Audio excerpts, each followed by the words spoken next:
نہ سنت ہے، یعنی یہ کوئی ایسی چیز نہیں کہ نماز کے وقت تو یہ جائز ہو ویسے ناجائز ہو جائے، نہیں، اس کے کلمات اتنے جامع ہیں کہ وہ باعث برکت ہیں، اور جن مقاصد کے لیے اسے پڑھا جاتا ہے ان کلمات کو تو یقیناً وہ مقاصد حاصل ہوتے ہیں۔ کما فی اذن المولود، جس طرح کے بچہ جب پیدا ہوتا ہے تو اس کے کان میں۔ دوسرے نمبر پہ والمہموم، کہ جس بندے کو غم لگ گیا ہے، غم زدہ ہے، غمگین ہے، غموں میں گھرا ہوا ہے، تو اس کے کانوں میں پڑھنا تاکہ اس کا غم دور ہو جائے۔ والمسروع، اس کے دو معنی ہیں، ایک وہ جس کو جن پڑے ہوئے ہوں، اور دوسرا کہ جس کو مرگی کا کوئی دورہ ہے، اس طرح کی صورتحال ہے۔ تو ایک تو ہے نا وہ جھوٹے موٹے عامل پتہ نہیں کیا کیا کرتے رہتے ہیں، تو یہ شریعت کے لحاظ سے چونکہ اس چیز کو کہ جن بندے میں داخل ہو سکتا ہے وہ حدیث میں ہے کہ وہ خون کے اندر شامل ہو جاتا ہے، اور پھر اہل نجد کے فتاویٰ میں وہاں کے مفتیوں نے تسلیم کیا ہے کہ جن جو ہے وہ انسان کے اندر داخل ہو سکتا ہے۔ تو اب اس کو دور کرنے کا بھی شرعی طریقہ اذان دینا ہے اس بندے کے کان میں کہ جس میں جن داخل ہو چکا ہے، اور یہ شرعی طریقے اس کے لحاظ سے بھی یعنی سامعین جو سن رہے ہیں اور جو سنیں گے، چونکہ ہر ایک ورد وظیفے کا ساتھ ایک سند کے بھی ایک برکت اور تبرک کے لحاظ سے حصہ ہوتا ہے، تو میری جو اجازتیں ہیں بغداد شریف کی شیخ کی طرف سے، ان میں یہ اجازت بھی شامل ہے، اور اس بنیاد پر بھی یعنی کہیں اگر ضرورت پڑ جائے تو آپ بسم اللہ الرحمن الرحیم اور درود شریف پڑھ کے اذان کے کلمات جو بندہ اس اذیت میں ہے اور شکار ہو چکا ہے اس مرض کا، اس کے کان میں پڑھ سکتے ہیں، اور اس نیت کے ساتھ ایمان رکھتے ہوئے اذان کی جو روب ہے اور اس کی جو برکات ہیں، اور جو سرکار دو عالم صلی اللہ علیہ وسلم نے فرمایا کہ اس کی اذان سنتا ہے تو وہ شیطان بھاگتا ہے جس کی قوت کے بڑے بڑے لوگوں نے کلمے پڑے ہوئے ہیں کہ وہ طاقتور بڑا ہے، سرکار فرماتے ہیں کہ اس کی تو ہوا نکل جاتی ہے، وہ بھاگتا جاتا ہے اس طرح اذان کی وجہ سے۔ تو اتنی اذان کی افادیت ہے کہ شیطان بھگانے کے لیے بھی، اور جس کو جن پڑ چکے ہوں اس کے لحاظ سے بھی یہ ذکر فتاوی شامی میں بھی موجود ہے۔ وَعِنْدَ إِنْزَالِ الْمَيِّتِ الْقَبْرَ، اور میت کو جب قبر میں داخل کریں تو اس وقت بھی، اور اس کے اندر یعنی یہ اگرچہ نہ تصور رکھا جائے کہ ایک آنے کی نماز تھی اذان تھی اور ایک جانے کی اذان ہے، یہ وہ تقابل میں اذان نہیں، بلکہ اس بنیاد پر اذان پڑھنی چاہیے کہ یہ شیطان عدو مبین ہے، اور جب تدفین مکمل ہو جاتی ہے تو اس کے لحاظ سے اور اس مدفون کے لحاظ سے حدیث شریف کے مطابق مٹی یوں ہی ہوتی ہے کہ جس طرح کوئی شیشے کے باکس میں ہے، یعنی شیطان کو وہ بندہ نظر آ رہا ہوتا ہے اور مدفون کو شیطان نظر آ رہا ہوتا ہے۔ یہ حدیث شریف میں ہے کہ جب وہ منکر نکیر پوچھتے ہیں مر ربو کا،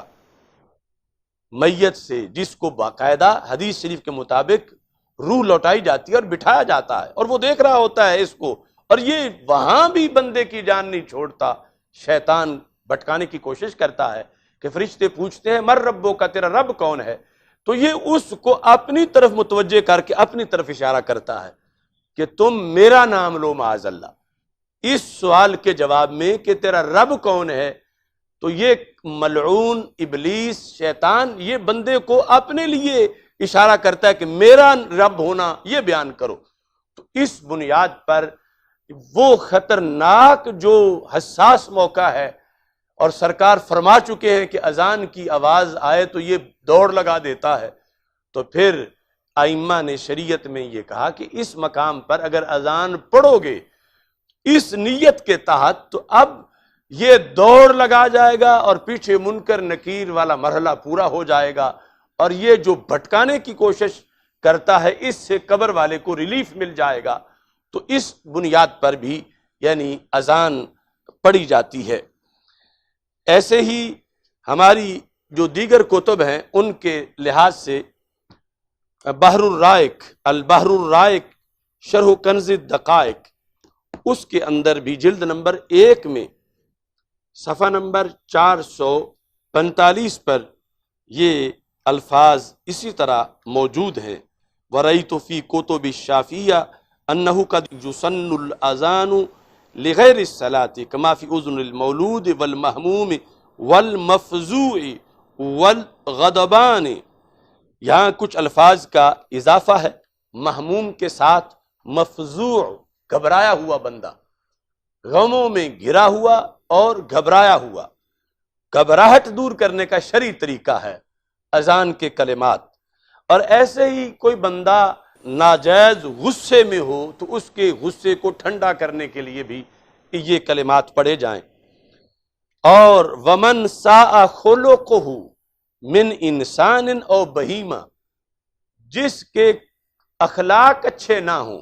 یعنی کرتوت اچھے نہ ہوں، خواہ وہ انسان ہو یا وہ اس طرح کا کوئی چڑیا گھر والا ہو، انسان ہو یا حیوان ہو، بہیمہ،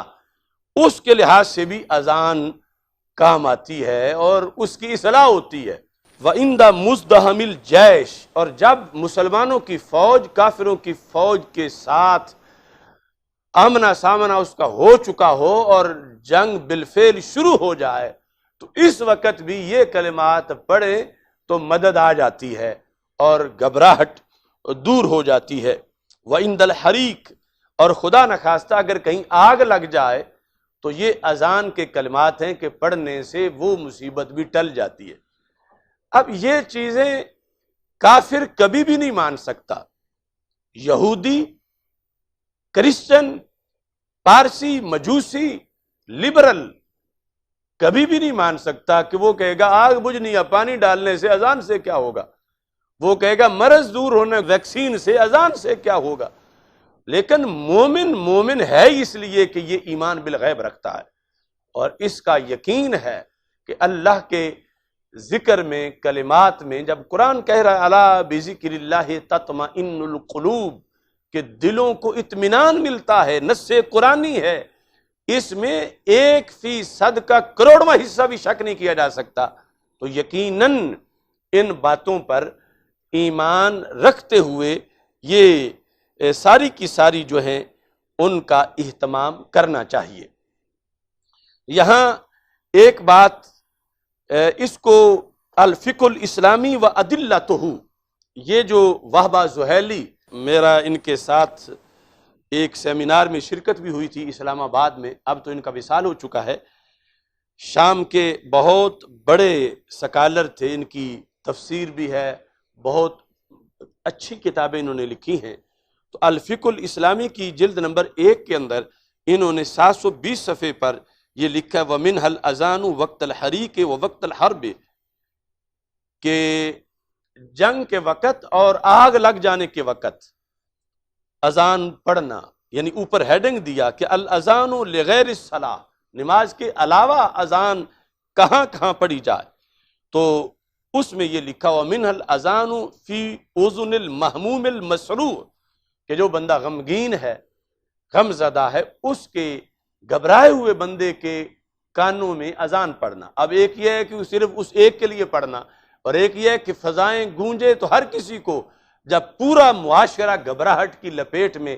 آ چکا ہے تو یہ کس قدر ریلیف ہے پوری آبادی کے لیے، پورے ملک کے لیے، پوری دنیا کے لیے۔ نقصان کسی کا نہیں سوائے شیطان کے، اور کسی کا کوئی نقصان نہیں ہے۔ تو یہ اس کو جو بدعت کہہ رہا ہے وہ ہمیں بتائے تو صحیح کہ وہ کن سنتوں پہ عمل کر رہے ہیں، مندر اور گرجے بنا کر، مودی کو ایوارڈ پہنا کر اور ٹرمپ کے سامنے اپنے آداب بجا کر وہ کون سی سنتیں ادا کر رہے ہیں، اور اس پر جو امت عمل کرتی آئی ہے اس کے مقابلے میں انہیں شرم نہیں آتی کہ یہ بدعت ہے، یہ فلاں ہے، جبکہ اپنے گھر کی انہوں نے کبھی تلاشی ہی نہیں لی، یا وہاں کے لیے شریعت کی آواز بلند کرنا اس کو جائز ہی نہیں سمجھتے، اور صرف ایمان بالریال والدولار کی صورت میں وہ اپنی زندگی جو ہے وہ بسر کر رہے ہیں۔ بہرحال بہت بڑا المیہ ہے کہ ایک طرف یعنی کرونا وائرس سے لوگوں کے کاروبار بند ہیں، معیشت کو نقصان پہنچ رہا ہے، خوف و ہراس ہے، اور پھر علاج کے طور پر اذان جس سے برکت ہے، رحمت ہے، مصیبتیں ٹلتی ہیں، رزق میں اضافہ ہوتا ہے، رب راضی ہوتا ہے، رسول پاک صلی اللہ علیہ وسلم کی نگاہ عنایت ملتی ہے، آخرت کے لحاظ سے نیکیوں کا جو بینک بیلنس ہے بنتا ہے، لیکن پھر بھی یہ کیسی قوت ہے کہ جس کو یہاں بھی احتجاج کا سوجا ہے کہ اذانیں کیوں پڑھی جا رہی ہیں اور اذانوں پر پابندی لگائی جائے۔ تو اس میں یہ حقیقت بھی آپ حضرات کے سامنے میں پیش کرنا چاہتا ہوں۔ چلو اعلی حضرت کا میں نام لیتا ہی جاؤں گا تو ان پر تو ایک بجلی گرے گی۔ فتاوی شامی کا، البحر الرائق کا نام سنتے ہی ان کے لیے بڑے مسائل بن جائیں گے، لیکن میں نے تو قرآن پڑھا ہے، احادیث پڑھی ہیں۔ اب ان کی تسلی کے لیے امام ابن قیم الجوزیہ الوابل الصیب من الکلم الطیب، اس سے انہیں حوالہ پیش کر رہا ہوں، شاید کہ تیرے دل میں اتر جائے کھری بات۔ اب یہ میں فائنل لفظوں میں کہہ رہا ہوں کہ جو بندہ بھی مسلمان ہونے کا دعوے دار ہے، آگے تو کئی قسمیں ہیں کہ دعوے کے ساتھ ہے بھی یا نہیں بھی، بہرحال جو بھی مسلمان ہونے کا دعوے دار ہے وہ اس بات سے انکار نہیں کر سکتا کہ اذان ایک ذکر ہے۔ اس پر محققین نے تو بڑا جامع ذکر کہ اس میں عقائد ہیں، اعمال ہے، دنیا کے لیے ہے، آخرت کی فلاح ہے، یعنی اس سے بڑا ذکر کیا ہوگا کہ جس میں بار بار اللہ اکبر ہے،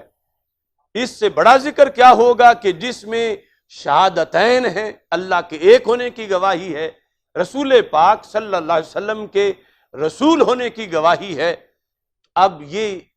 ذکر تو بالیقین ہے، توصیف الرحمن بھی امید ہے کہ انکار نہیں کر سکے گا۔ ہاں دوسری پاور جو ہے وہ شیطان، وہ تو منکر ہے ہر چیز کا، لیکن ہم نام نہیں بگاڑیں گے، توصیف الرحمن انکار نہیں کر پائے گا اس کے ذکر ہونے کا۔ اور جو ذکر ہے اگر اس نے کچھ منطق تھوڑا بہت منہ مارا ہوتا شاید تو میرے لیے بڑی آج آسانی ہو جاتی کہ الاذان ذکر اللہ، یہ صغرا ہے کہ اذان اللہ کا ذکر ہے، اور جو بھی اللہ کا ذکر ہے اس سے دل کو اطمینان ملتا ہے۔ یہ جو کبرا ہے لقولہ تعالی الا بذکر اللہ تطمئن القلوب، تو نتیجہ کیا نکلا کہ اذان پڑھنے سے دلوں کو سکون ملتا ہے۔ اب ذکر الہی کے لحاظ سے شریعت میں قیامت تک یہ لوگ اگر الٹے لٹک کے بھی سوچیں تو یہ اس کے لیے کوئی یہ پابندیاں نہیں بتا سکتے کہ 1 بجے کے لیے آیت علیحدہ ہو، 1:30 بجے کے لیے علیحدہ ہو، رات میں ذکر کرنا تب جائز ہے کہ کوئی آیت ہو، دن کے وقت تب جائز ہے کہ کوئی آیت ہو، بلند پڑھنا تب جائز ہے کوئی آیت ہو، آہستہ پڑھنا تب جائز ہے کہ علیحدہ آیت ہو۔ یعنی یہ جو نامینیشن ہے ذکر کے لحاظ سے، جو تقاضا کرتے ہیں ہم سے یہ مختلف معمولات کے لحاظ سے، تو ان سے اگر پوچھا جائے، صرف توصیف الرحمن سے نہیں، ان کی پوری مشینری سے، حیات کبار علماء سے، کہ مثال کے طور پر اب پاکستان میں 11 بجنے میں 10 منٹ باقی ہیں، ان سے یہ سوال کیا جائے کیا اس وقت ذکر الہی جائز ہے؟ تو ظاہر ہے کہ یہ کہیں گے جائز ہے، تو ان سے کہو